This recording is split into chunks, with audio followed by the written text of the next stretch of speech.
Então, olá a todos, mais uma vez. Gostava de trazer aos irmãos uma música, uma letra que muitas vezes tenho cantado e que penso que é muito interessante para este tempo que nós estamos a viver, para que Deus também possa trazer força e sabemos que dependemos dele e que ele é o nosso sustentador.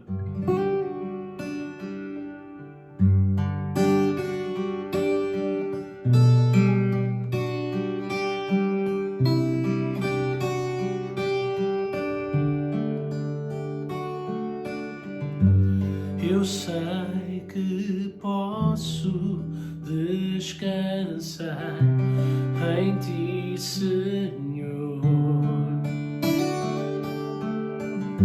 Só em Teus braços quero estar. Toma o meu ser, o meu refúgio. Só Tu és minha força, meu conforto. Esconde-me na sombra do Teu amor.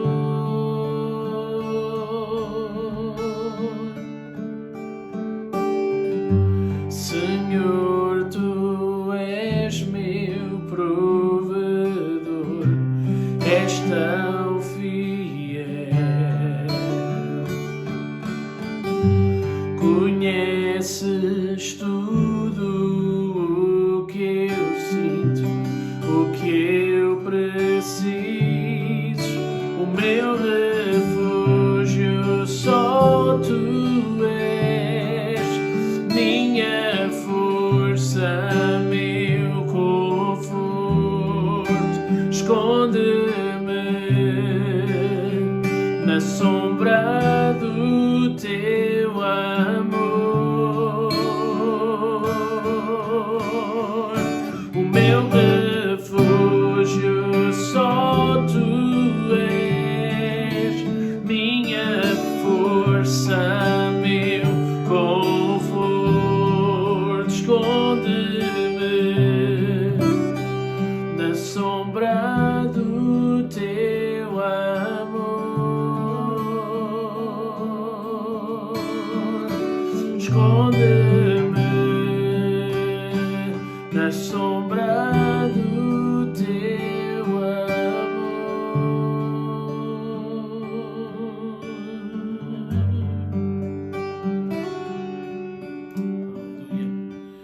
Ele é o nosso sustentador, amém? E por isso a nossa vida está nas mãos dele. Em tempos difíceis é quando muitas vezes nos aproximamos de Deus, é quando mais damos espaço ao Senhor para que Ele trabalhe na nossa vida. E ainda que é difícil nós termos relatos objetivos disto, dadas as circunstâncias que nós estamos a viver, a nível nacional, todos nós, enquanto pastores, temos um bocadinho a noção de que Deus está-se a mover e de que há uma busca individual das pessoas por Deus. Quando vivemos tempos difíceis como estes, as pessoas aproximam-se do Senhor. E o meu desafio neste final de dia, para cada um de vós, para cada um dos irmãos, para cada um dos amigos que nos escuta, é que se aproximem de Deus. Aproxima-te de Deus. Ele tem o melhor para a tua vida. Ele pode mudar circunstâncias. Ele tem tudo aquilo que tu precisas.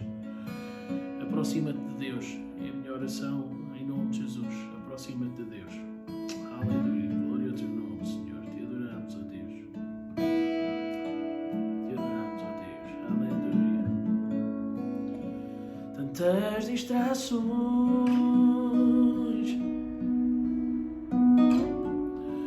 me afastam de Ti,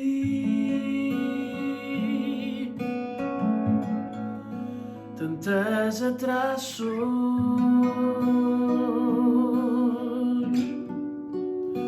me puxam para trás.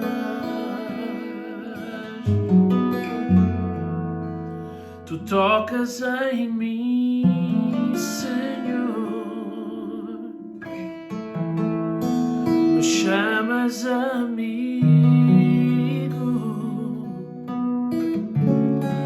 me seguras com o teu amor, me seguras com o teu amor.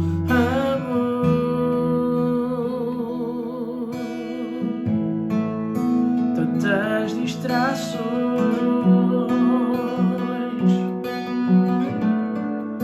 me afastam de ti,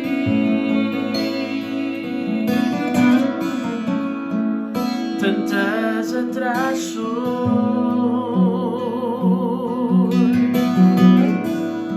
me puxam para trás.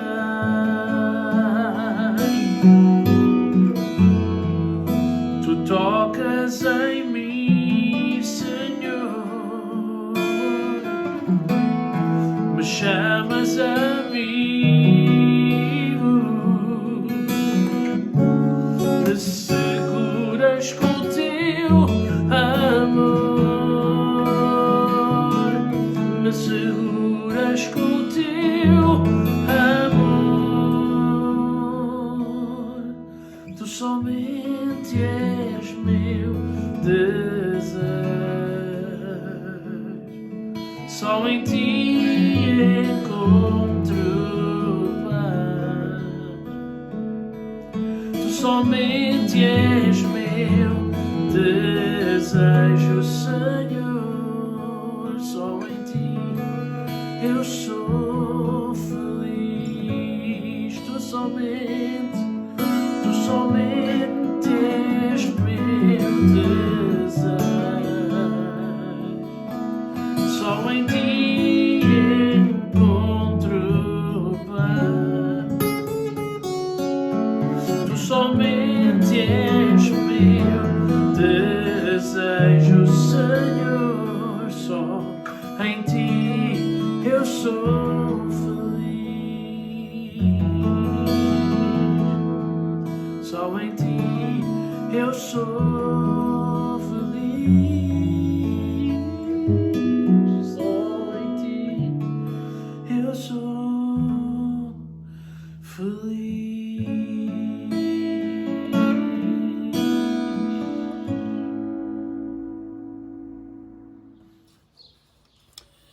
Então, neste tempo que estamos a viver, gostaria de trazer aos irmãos uma mensagem escatológica, para pensarmos um bocadinho acerca da vinda de Cristo, e gostava de ler um texto que se encontra em 1 Tessalonicenses, no capítulo 4, versículo 13 a 18, diz assim a palavra de Deus: Não queremos, porém, irmãos, que sejais ignorantes com respeito aos que dormem, para não vos entristecerdes como os demais que não têm esperança. Pois se cremos que Jesus morreu e ressuscitou, assim também Deus, mediante Jesus, trará em sua companhia os que dormem. Ora, ainda vos declaramos por palavra do Senhor isto: nós, os vivos, os que ficarmos até à vinda do Senhor, de modo algum precederemos os que dormem. Porquanto o Senhor mesmo, dada a sua palavra de ordem, ouvida a voz do arcanjo e ressoada a trombeta de Deus, descerá dos céus, e os mortos em Cristo ressuscitarão primeiro. Depois nós, os vivos, os que ficarmos, seremos arrebatados juntamente com eles, entre nuvens, para o encontro do Senhor nos ares. E assim estaremos para sempre com o Senhor. Consolai-vos, pois, uns aos outros com estas palavras. Então, estamos aqui perante um texto escatológico, escatologia para a Igreja, e que nos fala especificamente acerca do arrebatamento. Já temos falado ao longo destas últimas semanas acerca deste assunto nas congregações em Coimbra, e o assunto de escatologia deve ter alguma separação em termos de textos, uma vez que para a Igreja os textos que temos escatológicos encontram-se nos escritos de Paulo e também em alguns escritos de Pedro, no livro de Daniel, Apocalipse, etc. Sendo que a maior parte do texto escatológico que encontramos nos Evangelhos, por exemplo, diz respeito à nação de Israel. E quando Jesus, por exemplo, falou acerca da sua vinda, nos Evangelhos, a maior parte das vezes Jesus referia-se à sua segunda vinda, a quando ele virá para a nação de Israel. A vinda que vamos abordar hoje é especificamente o arrebatamento. Estamos a pensar acerca do arrebatamento. Nesta primeira fase da vinda de Jesus, do arrebatamento da Igreja, Jesus não virá à terra especificamente, mas ficará nos ares, como nós acabámos de ler, nas nuvens, e nós iremos ao encontro de Jesus. Não é? Esta palavra arrebatamento, do grego arpazo, é um vocábulo que dá a ideia de rapto, ou de remoção repentina, de modo súbito. E o arrebatamento da Igreja vai reunir tanto aqueles que já morreram em Cristo e que o confessaram como Jesus, como Senhor e Salvador, e também aqueles que permaneceram fiéis até à morte. Portanto, os que estiverem vivos, digamos assim, aguardando esse evento que é o arrebatamento. Portanto, quem é que será arrebatado especificamente? Todos os salvos que foram transformados mediante o novo nascimento, não é? Tem a ver com a identidade que já temos falado, não é? Nós temos esta identidade que nos foi outorgada, que nos foi dada por Jesus Cristo há 2000 anos atrás, quando ele verteu o seu sangue na cruz do Calvário, e nós que o aceitamos e que reconhecemos essa necessidade que temos de um Salvador, estamos a caminho do céu e nessa expectativa da vinda de Jesus. Portanto, só vai para o céu, só pode chegar ao céu aqueles que lavaram as suas vestes no sangue do Cordeiro. E isso também, de alguma maneira, exige da nossa parte, enquanto cristãos, renúncia no nosso estilo de vida, na maneira como fazemos as coisas, porque uma vez que somos salvos, também aquilo que Jesus fez por nós produz em nós um determinado efeito, transforma-nos, muda-nos. Então, o desafio que lançamos à vida dos irmãos e daqueles que nos escutam nesta tarde é que devemos ser fiéis, porque só dessa maneira nós podemos estar preparados para o dia do Senhor. A palavra de Deus diz em Apocalipse, capítulo 22, versículo 15, que os ímpios ficarão de fora, mas os que permaneceram no Senhor serão transformados e subirão para se encontrar com o Senhor.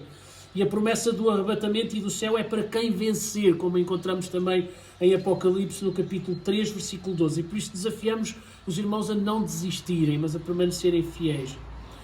Vamos pensar também um bocadinho acerca da ressurreição dos mortos. Ignorância. Paulo diz, irmãos, não quero que sejais ignorantes acerca dos que já dormem. Ao fazermos uma leitura atenta das primeiras epístolas de Tessalonicenses e de Coríntios, vemos que os crentes tinham muitas dúvidas acerca dos mortos em Cristo. Erradamente acreditavam que na volta de Jesus os que já tinham morrido já não tinham esperança. Ora, isto tinha muito a ver com o contexto deles, grego, porque os gregos não acreditavam na ressurreição dos mortos, não acreditavam sequer na ressurreição, e também havia muitos grupos que não acreditavam sequer na vida depois da morte. Então, muitas vezes surgiam estas dúvidas acerca daqueles que já tinham morrido, não tinham esperança, não tinham expectativa, não é? E atualmente há muitos que também têm dúvidas em relação a isto, em relação àqueles que já morreram. Mas a palavra de Deus assegura-nos que os mortos hão de ressuscitar. A palavra de Deus diz-nos que porque se cremos que Jesus morreu e ressuscitou, assim também aos que em Jesus dormem, Deus os tornará a trazer com ele. E noutra ocasião Paulo também afirma, mas agora Cristo ressuscitou dos mortos e foi feito as primícias dos que dormem. Porque assim como a morte veio por um homem, também a ressurreição dos mortos veio por um homem. Porque assim como todos morrem em Adão, assim também todos serão vivificados em Cristo. Mas cada um por sua ordem. Cristo as primícias, depois os que são de Cristo na sua vinda. 1 Coríntios, capítulo 15, versículos 20 a 23. É um outro texto com muito conteúdo escatológico e que nos fala acerca da ressurreição especificamente. Portanto, não precisamos nos preocupar com aqueles que já dormem no Senhor, porque quando chegarmos ao céu vamos nos encontrar com eles. Também é importante distinguir aqui entre duas ressurreições. Há duas ressurreições dos mortos. A primeira ressurreição é a ressurreição dos salvos, aqueles que esperam a vinda de Jesus, não é? Que foi o primeiro a dar início, portanto, à ressurreição foi Jesus, ele ressuscitou. Ninguém reviveu e venceu a morte física a não ser Jesus, ele é o único que fez isso. E na primeira ressurreição farão parte desse evento glorioso também as duas testemunhas. Eu não quero alongar sobre este assunto, mas as duas testemunhas do Apocalipse, capítulo 11, versículos 1 a 12, também farão parte deste evento que é a ressurreição. O grupo dos mártires, não é? Aqueles que aceitarão Cristo também na grande tribulação. A segunda ressurreição será para os ímpios. A segunda ressurreição é depois do milénio, e essa segunda ressurreição é só para os perdidos, para as pessoas que não aceitaram Jesus e que irão ressuscitar para comparecerem naquilo que a Bíblia chama do julgamento do trono branco, em que os ímpios serão julgados. E deixo-me aqui abrir um parênteses para dizer alguma coisa interessante, que é, há dois julgamentos, que é o tribunal de Cristo, que é para os crentes, que tem a ver com as nossas obras, e há um julgamento para os ímpios, que é o julgamento do trono branco. E os dois julgamentos têm características interessantes. Da mesma maneira que no tribunal de Cristo nós vamos ser julgados de acordo com as nossas obras para recompensa, porque ninguém vai sair condenado do tribunal de Cristo, porque todas as pessoas que comparecerem dentro do tribunal de Cristo já estão salvas e já estão justificadas. Da mesma maneira, todos aqueles que vão comparecer no julgamento do trono branco, os perdidos, ninguém vai ser ilibado. Todos vão ser condenados, quem comparecer no grande julgamento do trono branco. Então, essas características interessantes destes dois julgamentos e que devemos guardar. A transformação dos crentes que estiverem vivos quando Jesus voltar é outra questão importante, porque, por exemplo, aqueles que, provavelmente algumas pessoas da nossa geração não verão a morte, não passarão pela morte, mas serão arrebatadas. E como é que será com esses, não é? Vamos ser transformados. É um mistério essa transformação dos vivos. O apóstolo Paulo diz: eis aqui vos digo um mistério. Nós seremos transformados, porque convém que isto que é corruptível se revista da incorruptibilidade e isto que é mortal se revista da imortalidade. 1 aos Coríntios, capítulo 15, versículos 51 a 53. Ou seja, pela transformação, o nosso corpo mortal transformar-se-á num corpo espiritual e num corpo imortal, não é? Glorificado. É importante nós lembrarmos isto também. A Bíblia diz que a carne e o sangue não poderão herdar o reino de Deus, nem a corrupção pode herdar a incorrupção. Então nós teremos estes corpos glorificados, seremos semelhantes a Jesus quando Ele ressuscitou, e assim podemos ir ao encontro do Senhor nos ares. Ao fazermos uma leitura atenta destas epístolas, nós vemos esta questão dos mortos, mas também precisamos de pensar acerca de vigilância. Nós precisamos de estar atentos e de estar preocupados com o facto de que Jesus vai voltar, não é? Todo o crente tem que estar preparado a cada dia. Porque o tempo para tomar decisões é agora. Só agora nós podemos decidir como queremos passar a eternidade. É hoje que é o tempo de decidir. Os pais não vão poder avisar os filhos, os esposos não vão poder avisar as esposas e vice-versa. Todos esses alertas devem ser dados hoje, porque o arrebatamento e eventos finais serão de uma rapidez surpreendente. A Bíblia diz que será num abrir e fechar de olhos e não vai haver tempo para mais nada. Então nós devemos estar vigilantes, devemos estar atentos. O próprio Jesus conta-nos que se o pai de família soubesse a que horas é que vem o ladrão, ficaria de guarda na casa e não permitiria que isso acontecesse. E nós, na nossa casa, para prevenir, porque não sabemos a que horas vem o ladrão, para prevenir, nós pomos alarmes, pomos vedações, pomos câmaras, pomos grades nas janelas, fazemos o que for preciso, dependendo do sítio em que morarmos, para proteger a nossa casa. Também na nossa vida espiritual nós devemos proteger-nos, porque não sabemos o dia nem a hora que Jesus vai vir, então devemos estar protegidos. Jesus é a expressão máxima do amor de Deus, vai voltar para buscar a sua igreja, a igreja que é chamada na Bíblia a noiva do Cordeiro, e vai se encontrar com o noivo nas nuvens, e vamos viver felizes por toda a eternidade. Desde o início que a igreja tem sofrido todo o tipo de perseguição e infortúnio, mas em todos os embates a igreja saiu vitoriosa. E não confunda este tempo que nós estamos a viver com derrota para a igreja. A igreja não está parada. A igreja continua. A igreja não são os templos, a igreja não são as reuniões das pessoas. A igreja são as pessoas. Então a igreja continua ativa como nunca, as pessoas a abençoarem, a ajudarem o seu próximo, a buscarem a Deus nas suas casas individualmente. Então nós acreditamos, como já disse anteriormente no início deste tempo, que nós estamos a ver um tempo em que as pessoas estão a buscar a Deus individualmente nas suas casas e estão nessa busca por Deus. Nesse grande evento que é o arrebatamento esperado pelos salvos, dar-se-á a reunião de todos os filhos de Deus que nele creem desde a fundação do mundo. Os mortos vão ser ressuscitados e os vivos arrebatados. Por isso, se tu crês no arrebatamento da igreja, tens esperança. Procura purificar-te a cada dia mais, porque em breve a igreja do Senhor não vai estar mais neste mundo tenebroso, como diz a palavra de Deus em 1 de João, no capítulo 3, versículo 3. Então, que Deus nos ajude a podermos estar preparados, é o meu desejo para os irmãos no dia de hoje, possamos refletir sobre isto, que Deus nos ajude a vencermos obstáculos, barreiras da nossa vida, para podermos estar cada vez mais próximos dele e na expectativa da sua vinda. Que Deus abençoe a cada um de vós.